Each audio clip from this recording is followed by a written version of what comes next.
자, 화요일 아침입니다. 로마서 12장 6절로 8절까지의 말씀을 생각해 보겠습니다. 지난 시간 우리가 12장을 이제 시작을 했고요. 다양한 어떤 지체, 은사, 이런 내용들을 이제 다루기 시작을 했습니다. 자, 오늘 6절 말씀에 보면 이렇게 말씀합니다. 우리에게 주신 은혜대로 받은 은사가 각각 다르니 혹 예언이면 믿음의 분수대로 하고 쭉 이어지고 있죠. 자, 먼저 이 은사들이 있습니다. 여러분, 우리 달란트라고도 하고 여러 가지 또 기능일 수도 있습니다만, 이 은사가 다 각각 다른데, 그런데 중요한 건 이 은사가 어디로부터 기인되었습니까? 은혜대로예요. 다시 말해서 우리가 받은 은사는 우리가 가지고 있는 카리스마, 은사라는 말이 이제 카리스마라고 하는데, 그 달란트가 어디로부터 기인되었느냐, 어디서부터냐? 바로 은혜대로, 주신 은혜대로, 즉 하나님의 선물이다라는 사실이에요. 우리가 어떤 일을 성취해서 무엇을 해서가 아니라 하나님께서 우리에게 주신 선물이다라는 사실입니다. 자, 그러면서 이제 6절부터 8절까지의 은사들의 목록이 나와요. 하나님께서 주신 은사들의 목록입니다. 예를 들면 6절에 예언에 대해서 나오죠. 여기서 말하는 예언이라는 것은 이 선지자의 사역과 관련이 되어 있습니다. 과거 이 구약시대의 선지자의 역할은 하나님의 말씀을 전하는 거잖아요. 하나님께 들은 계시를 그대로 증거하는, 전파하는 역할을 하는 거 아닙니까? 근데 이런 은사를 받았다면 어떻게 해야 된다고요? 믿음의 분수대로 해야 된다. 여기 이 믿음이라는 단어 앞에 보니까 정관사가 붙어 있어요. 그러니까 정관사가 있다는 건 결국 뭡니까? 명확하게 지시하고 있는 게 있다라는 거죠. 즉 객관적인 진리를 말하는 거예요. 그냥 내가 말하는 나의 믿음이 아니라 객관적인 그 진리를 분수대로, 그러니까 균형 있게 어울리게 그렇게 해야 된다라는 사실이에요. 그러니까 우리가 전하는 말씀이 예를 들면 저는 목회자로서 설교를 하고 말씀을 전하는 역할을 하지 않습니까? 그런데 그러한 이 역할들이 하나님의 계시된 말씀과 서로 충돌을 일으키면 안 되는 거죠. 객관적인 진리, 바로 그러한 역할들을 감당하는 게 이 예언의 은사를 받은 사람이 해야 할 일인 거고요. 또 7절에 보시면 섬기는 일에 대해서 이야기합니다. 섬김에 대해서는 성경에서, 특히 신약에서 그 은사를 다루는 장에서 자주 언급하고 있으니까 굳이 다루지 않아도 될 것 같고요. 또 가르치는 일이 나오네요. 섬기는 일이 두 번째, 가르치는 일이 세 번째.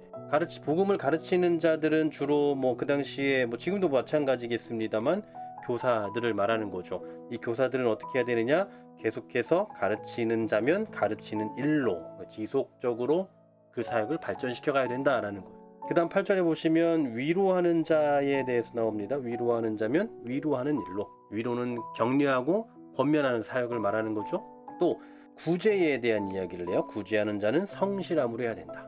여기서 말하는 이 성실함이라는 단어는 두 가지 해석이 있어요. 하나는 다른 동기를 갖지 말고 진실되게 해야 된다. 숨겨진 저희가 없어야 된다라는 거고요. 구제할 때에. 또 하나는 인색하지 않음, 관대함을 의미한다라고 이 두 가지 해석이 있어요. 뭐가 됐든 이 구제하는 일은 어떤 저희가 없이 관대함으로 해야 되는 것이 있고요. 그리고 다스리는 자가 나오네요. 다스리는 자는 부지런함으로.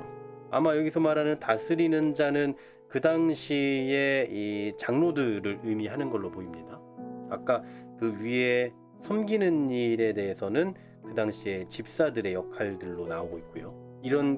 어쨌든 다스리는 자들은 부지런함으로, 즉 교회를 돌보는 일에 있어서 부지런해야 된다라는 거. 마지막으로 7번째로 긍휼을 베푸는 자에 대해서 말씀하고 있습니다. 긍휼이라는 것은 하나님의 자비하심을 나타내는 일이죠. 이런 일을 할 때에 즐거움으로 해야 된다. 그러니까 인색함으로나 생색을 내거나 하는 것이 아니라 즐거움으로 일을 감당해야 된다. 자, 이처럼 하나님께서 주신 그 다양한 은사들의 목록을 말씀하세요. 이게 다가 아니죠. 성경 곳곳에 은사의 목록들이 다 다양하게 나타나기 때문에 이게 다는 아니에요. 그런데 지금 우리가 이 맥락 속에서, 그러니까 문맥 안에서 오늘 이 내용을 다룰 때는 어떤 적용을 좀 가질 수 있느냐 할 때, 하나님께서 교회의 유익을 위해서 사용하라고 주신 은사들이다라는 사실이에요. 앞서 우리가 구원에 대한 이야기를 했고, 하나님의 긍휼하심에 대해서 이야기했고, 하나님의 뜻에 대한 이야기를 하는 가운데 여기까지 왔잖아요. 특히 우리가 지난주에 금요일에 살펴봤던 내용은 뭐였습니까? 지체라고 했잖아요. 지체, 예수 그리스도 안에 속해 있으면 한 몸이다. 그러나 그 지체가 하는 역할들은 각각 다 다르다라고 했잖아요. 그러면서 오늘 본문으로 넘어왔거든요.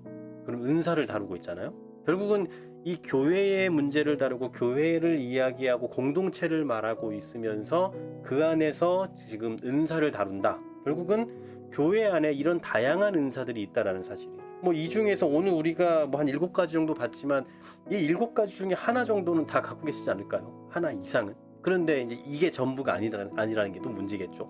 더 많은 은사들이 존재하고 있는데 결국 그 은사들을 어떻게 해야 되느냐? 땅에 묻어두지 말고 하나님의 뜻대로 바르게 사용해 갈 수 있어야 된다는 거죠. 왜냐하면 하나님께서 우리에게 주신 은혜대로 받은 은사이기 때문이에요. 은혜대로 받은 은사. 하나님께서 우리에게 주신 선물입니다. 선물을 땅에 묻어두지 마시고 하나님의 영광을 위해 교회를 또 부유하게 만들기 위해 아낌없이 사용할 줄 아는 우리 모두가 되었으면 좋겠습니다. 이제 연말이잖아요. 내년에 무엇을 계획하고 계십니까? 내년에 교회를 위해서 또 하나님의 백성들을 위해 공동체를 위해서 무엇을 또 계획하고 계십니까? 내년에 좀 쉬어야지 라고만 생각하지 마시고 하나님께서 나에게 주신 은사가 뭔지 달란트가 뭔지 그리고 그것을 어떻게 내가 효과적으로 효율적으로 사용해야 될지 또 지혜를 발휘해야 될지를 더 고민하실 수 있었으면 좋겠고 그렇게 해서 우리가 받은 은사를 교회를 위해 주의 나라를 위해 하나님의 백성들을 위해서 아낌없이 사용할 줄 아는 그런 지혜로운 신앙인들이 다 되시기를 주의 이름으로 간절히 소망합니다. 하나님 우리를 교회 되게 하셨고 한 공동체 되게 하셨고 교회를 이루어가게 하셨고 이 일을 함께 나눠갈 수 있게 하셨사오니 우리에게 주신 그 은사를 숨기거나 땅에 묻혀두지 말고 더욱더 이 일을 능력 있게 감당해 갈 수 있고 더 효과적으로 쓰임받는 우리 모두가 되게 하여 주시옵소서. 예수 그리스도의 이름으로 기도하옵나이다. 아멘.